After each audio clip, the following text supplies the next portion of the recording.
The air was already thick with controversy after Congresswoman Jasmine Crockett's recent claims about the true bond between Donald Trump and Ivanka, which even dared to raise questions about Barron Trump. Predictably, had vehemently denied it all. But then, calm as ever, Obama cut through the noise with just 6 chilling words. "Prove me wrong with a DNA test." That evening, the city buzzed with anticipation. Streets outside the studio were a frenzy of cameras, reporters, and curious onlookers, all hoping to catch even the smallest glimpse of what was about to unfold inside.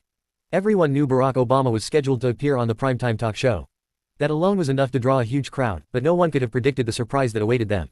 Inside the studio, the atmosphere felt charged, almost electric. Producers rushed around, adjusting lights and microphones, whispering urgently into headsets. The audience filled every seat, their chatter echoing through the room as they tried to guess what Obama might say.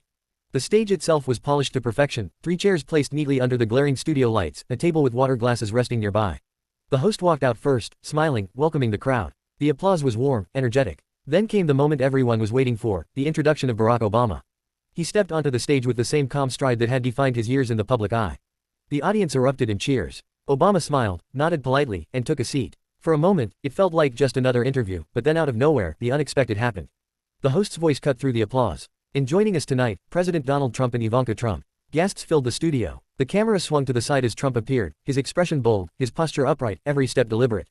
Right behind him was Ivanka, her eyes scanning the crowd with the poise she was known for. Together, they walked toward the stage, the sound of mixed applause and murmurs following them. Obama looked over, slightly raising his eyebrows, but kept his composure. He adjusted his seat, offering the faintest of smiles as Trump and Ivanka sat down. It was a sight no one expected to see. Obama, Trump, and Ivanka, sitting shoulder to shoulder, live on television. 3 figures with clashing histories and deep rivalries now forced to share the same stage. The host, trying to keep the atmosphere light, began with broad questions. "What does leadership mean to you? How do you define legacy?" Obama spoke first, his tone calm and reflective. He spoke about service, about responsibility, about making choices for the greater good. His voice carried a sense of weight, steady but never overbearing. Trump jumped in next, his voice loud and forceful. He spoke about strength, about winning, about standing firm no matter the critics. He gestured with his hands, emphasizing every point, looking straight into the camera as if addressing not just the audience in the studio but the nation itself. Ivanka, ever composed, added her own words. She framed leadership as dedication, as loyalty, as standing with family through challenges. Her voice was smooth, rehearsed, almost soothing, a balance to her father's fiery tone. For a while, it felt like a tense but respectful conversation. Obama listened, occasionally offering a thoughtful counterpoint. Trump fired back quickly, defending his views. Ivanka carefully threaded herself between them, offering supportive comments without stepping too far. Beneath the surface, something was brewing. The audience could feel it. The tension wasn't just about politics or leadership. There was an undercurrent sense that the real reason for this joint appearance hadn't yet been revealed. The host glanced down at his notes, meditating for a brief second as if weighing whether or not to press forward. Then, with a deep breath, he leaned forward, his voice dropping just enough to command attention. "There's been talk," he said slowly, "about the recent claims made by Congresswoman Jasmine Crockett. She's presented evidence that suggests unusual dynamics within the Trump family, even raising questions about Barron Trump's biological ties." The words dropped like a stone in water. The studio went silent. You could almost hear the collective gasp of the audience. Obama's eyes narrowed slightly, watching carefully. Trump's expression tightened. Ivanka straightened in her chair, her lips pressing together. It was no longer just a discussion about leadership. This was something personal, something explosive, and everyone in the room knew it. The stage was no longer just a stage. It had become an arena, and the battle that was about to unfold would leave the nation stunned. The host's words hung heavy in the air. Congresswoman Jasmine Crockett has presented evidence suggesting unusual family ties, even questioning Barron Trump's biological connections and the hidden dynamics within your family. The studio froze for a long second. Not a single sound came from the audience. Even the air conditioning hum seemed to fade. It was as if the entire room was holding its breath. Donald Trump was the first to move. His face flushed red, his jaw tightened, and then with a loud thud, he slapped his hand on the armrest of his chair. The sudden sound made the audience jump. "Jasmine Crockett," he responded sharply, his voice booming through the studio. "Let's be clear about something. Her past is filled with questionable and controversial moments. She's not interested in the truth. She's seeking attention just like always. These lies are nothing more than another attack on a family that's been under fire for years." The crowd erupted, some clapping, some gasping, others murmuring. Nervously, the cameras zoomed in on Trump's fierce expression. His body leaned forward, finger pointing as if Crockett herself were sitting across from him. But before the host could continue, Ivanka leaned in, her voice soft, but sharp enough to cut through the noise. "These accusations aren't based on facts," she said firmly. "They are made-up claims designed to harm our family name. We've dealt with attacks before, but this crosses a line." Her words carried a different kind of power. Trump's was raw and explosive. Ivanka's was controlled and measured. She spoke like someone carefully protecting glass. Fragile but precious. Her eyes locked onto the host, daring him to push further.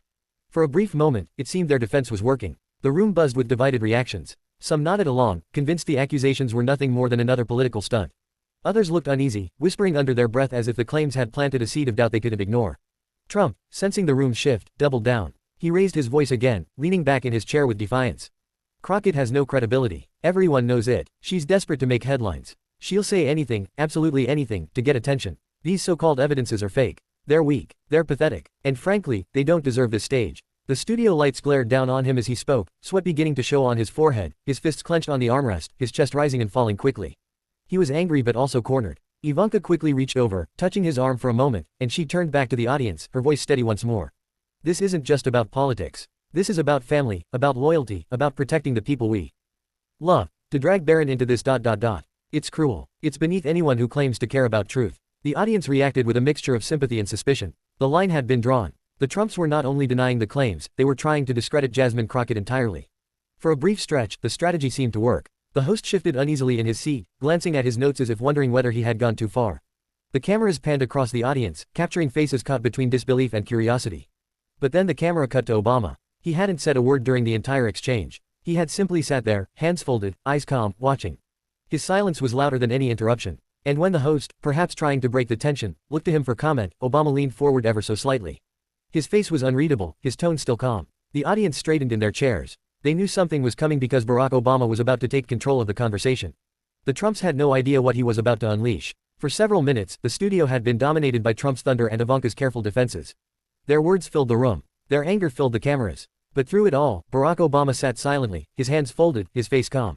It was the silence that made people uneasy. The former president wasn't one to stay quiet when stakes were high. His stillness felt deliberate, as though he was waiting for the right moment to strike. The host, glancing nervously between the three guests, finally turned to Obama. President Obama, what's your response? Obama leaned forward slowly, purposefully. The movement alone drew the audience closer as if everyone instinctively knew the conversation was about to change. His eyes turned toward Ivanka first. His voice was steady, controlled, and piercing. Ivanka, he began, you held a role in your father's White House unlike anything seen in recent years. Your influence wasn't symbolic. It was very strong, direct, and powerful. You weren't just a bystander. You shaped decisions. The audience shifted. Whispers filled the air. Ivanka sat taller, her face tightening, though she tried to hold her polished composure. Obama's tone never rose, but it carried more weight than any shout. That's why these claims aren't just about family. They're also political. They involve you. They involve decisions that affected the nation. He paused, letting the words sink in. The silence that followed was deafening. Ivanka pressed her lips together, her eyes darting briefly toward her father. Then back to Obama. Trump leaned forward, ready to cut in. But Obama wasn't finished. His focus shifted now, locking directly on Trump. The two men stared at each other. History heavy between them. Donald, Obama said firmly. Attacking Jasmine Crockett's past won't change the facts on the table. Questioning her doesn't answer the questions people are asking. These claims are truly false. Then the answer is simple. Bring clarity. Bring transparency. The words rang across the studio. Trump's face hardened, his jaw set like stone. The audience leaned in, waiting for what was coming next. Obama took a breath, then delivered the line that would change everything. Prove me wrong. ... with a DNA test. Gasps exploded from the crowd. The host froze, eyes wide, unsure if he had heard correctly. Even the production crew behind the cameras looked stunned. Obama sat back slightly, his expression calm, almost too calm as though he had been waiting years to say those exact words. Trump gripped the arms of his chair, his knuckles whitening. Ivanka turned sharply toward Obama, her face flushed. Atmosphere felt electric, like lightning had just struck. Inside the studio, the audience could feel the shift. This wasn't just a debate anymore. It wasn't even just a clash of political rivals. Obama had made it personal. And his challenge wasn't framed as speculation or gossip. It was direct, undeniable, impossible to dodge. Prove me wrong with a DNA test. The sentence echoed in everyone's ears. Viewers at home were frozen. The studio audience barely moved, unsure whether to clap, gasp, or stay silent. Obama didn't smirk. He didn't lean back in arrogance. He just let the words hang in the air like a blade, waiting for a response. Trump inhaled sharply, ready to unleash his fury. Ivanka opened her mouth, searching for the right words. But no matter what they said next, one fact was clear. Obama had seized control of the moment, and the Trumps knew they had been cornered. The moment Barack Obama uttered those 6 words, prove me wrong, with a DNA test, the studio erupted into chaos. Greater than gasps, murmurs, and shouts rolled through the audience like a wave. Some people clapped in shock, others booed, while many just sat frozen, unsure what to believe. Donald Trump's face turned crimson. He shot forward in his chair, gripping the armrests as if he might tear them off. His voice exploded like a cannon. Why should I prove anything? Why? Everyone knows exactly what this means. It's an admission that there's truth behind these disgusting, outrageous lies. Barack, you don't have proof. So why even demand something like this? It's because it's a stunt. A stunt designed to drag me, my family, and my son through the mud. The audience gasped again. Trump's booming voice filled every corner of the studio. He jabbed his finger into the air, his body shaking with anger. He wasn't just speaking, he was shouting as though trying to drown out the weight of Obama's calm words. Before the echo of his outburst faded, Ivanka leaned forward, her face pale but her tone sharp. "This isn't about truth," she said firmly, her voice trembling just slightly. "This is about humiliation. This is about destroying our family's name, dragging us into a circus over lies that should never have been spoken out loud." She glanced at the audience, her eyes sweeping across the room as if pleading for sympathy, even mentioned Barron in this way.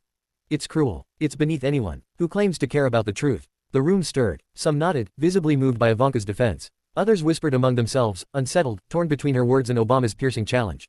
Trump pounded his fist down on the chair's armrest again. "This is politics. Plain and simple," he thundered. "They can't beat us on success. They can't beat us on leadership. So now they're dragging family into it. It's disgusting, and it proves they'll stop at nothing." The heat from his words seemed to fill the room. Even the host looked rattled, his eyes darting nervously. Between the three guests, shuffled his notes but didn't dare interrupt. And then, in stark contrast to Trump's fire and Ivanka's icy defense, Obama leaned back slightly.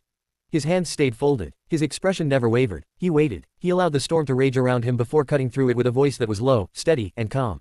"Refusing to take a simple DNA test doesn't end this," he said quietly. But the microphone carried his words across the studio like a knife through silence. "It doesn't erase questions. It only creates more of them. This isn't about humiliating anyone. This isn't about politics. This is about the truth and the American people. They deserve that." The crowd reacted instantly. Some broke into applause. Others groaned in disbelief. The division in the room was clear, but the power of Obama's words was undeniable. Trump shook his head violently, waving his hand as though swatting away the challenge. "No, no, no, no. You don't get to twist this. You don't get to demand anything from me. I don't need to prove what everyone already knows, and I'm not playing this game." But Obama only looked at him unblinking, his silence now louder than Trump's shouting. The camera zoomed in on Ivanka. Her face was tight, her composure slipping for just a second. She whispered something quickly into her father's ear, but the microphone didn't catch it. Trump nodded, his chest heaving, his jaw still clenched. The tension in the studio was unbearable. The host finally cleared his throat, trying to break the pressure, but Obama spoke again before he could. "This isn't about games, Donald," Obama said, "it's about honesty. There's nothing to hide. Why fear the truth?" The line landed like a hammer. Trump sat back, his lips pressed into a thin line, his breathing heavy. Ivanka's eyes darted away from the camera and the audience. The audience sat on the edge of their seats, hanging on every second of the standoff. The clash wasn't just about words anymore. It was about who the public would believe. The loud defiance of Trump and Ivanka or the quiet, unshakable challenge of Obama.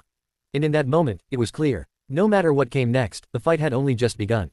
The studio felt different now. The lights still glared, the cameras still rolled, but something heavier filled the room. Something you could almost feel pressing down on your chest. Barack Obama's challenge hung in the air like smoke. Impossible to ignore, impossible to clear. Donald Trump sat back in his chair, his face still flushed, his jaw tight. His chest rose and fell sharply as if he were holding back another eruption. Ivanka kept her composure, but her eyes gave her away. Quick glances at the audience. Quick looks at her father as if silently calculating how this moment would follow them long after the cameras stopped. And Obama remained still, calm, unmoving. His words had already been spoken, and now he didn't need to do anything more. The silence after his statement was working for him. Every second that passed without a clear answer made the challenge grow louder in people's minds. The host tried to steady his voice, though even he seemed rattled. "So, where does this leave us?" he asked, glancing nervously between the three of them. "Is this just political theater, or is there a real step forward?" Trump snapped his head toward him, eyes blazing. "It leaves us where we've always been, under attack. Attacked by people who can't stand our strength, our success, our leadership. These lies are weapons, nothing more, and we will not give in to them." The crowd reacted with a mix of cheers and groans. The room was split, torn in half. Some shouted, "That's right," while others muttered, "Why not just take the test?" Ivanka jumped in quickly, her voice softer, but equally firm. "Doesn't owe anyone proof of who he is or who we are. Our family shouldn't be subjected to circus demands, especially ones built on falsehoods. To even entertain this is giving it more weight than it deserves." The cameras panned across the audience. Some nodded at her words, moved by her calm defense, but others looked unsettled, whispering, questioning.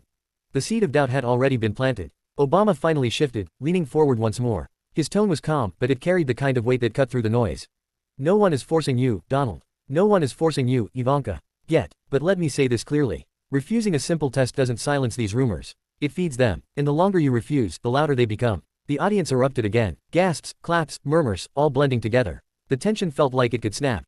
At any second, Trump glared at Obama, but for once he didn't fire back immediately, his lips pressed into a thin line.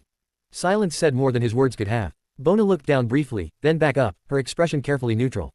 She seemed determined to hold her father's line, but her clenched hands in her lap betrayed just how much pressure she was under.